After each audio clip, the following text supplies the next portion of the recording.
I normally talk about legal matters and story, but this time I wanted to talk about this Tony Robbins video that's been circulating.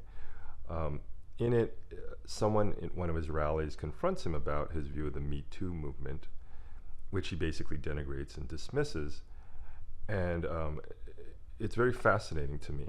And really three things struck me about it. So number one is, this is a great example of schadenfreude, which is the term for when we enjoy watching someone fall from a great height. It's also what Greek tragedy is based upon, when the king fails because of a fatal flaw that he has. And when we see powerful or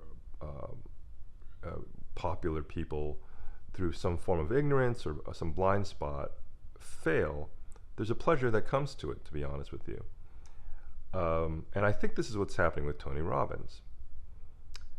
Now, it leads me to the point number two, is that when someone fails like this, like someone like Tony Robbins, or someone successful or famous or powerful, it's actually an opportunity, because what they can then do is they can change.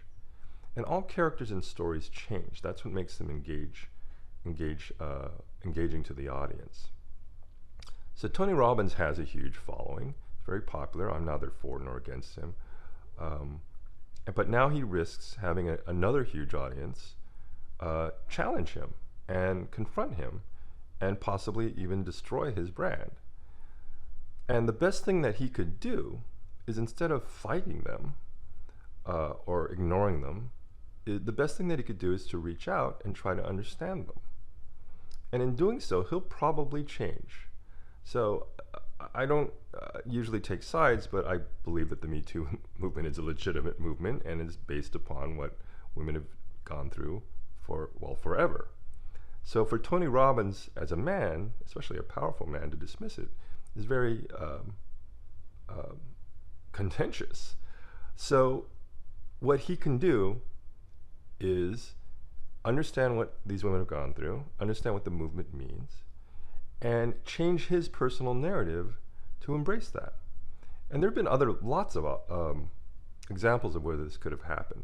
I think about the Paula Deen situation, where she was racially insensitive, and she just said, "No, I'm not," which is what a lot of racially insensitive people say. Instead, she could have reached out and tried to understand why, or how she was viewed as being bigoted.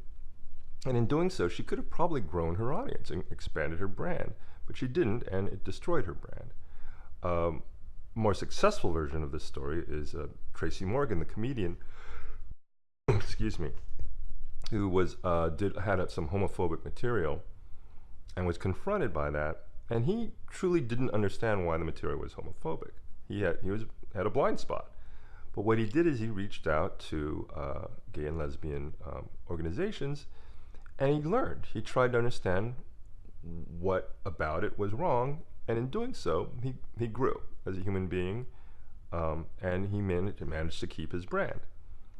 So that leads me to point three, which is, if you're going to put yourself out there, or your company out there, or your brand, what you want it to be, what your ideal of it will be, will change. It will be challenged, because you'll probably have some blind spot somewhere, and someone will confront you about it, and you have a choice at that point, and the choice is to fight them or ignore them, or the choice is to understand why they're telling you what they're telling you, and in doing so, you'll grow as a person, and your brand will survive.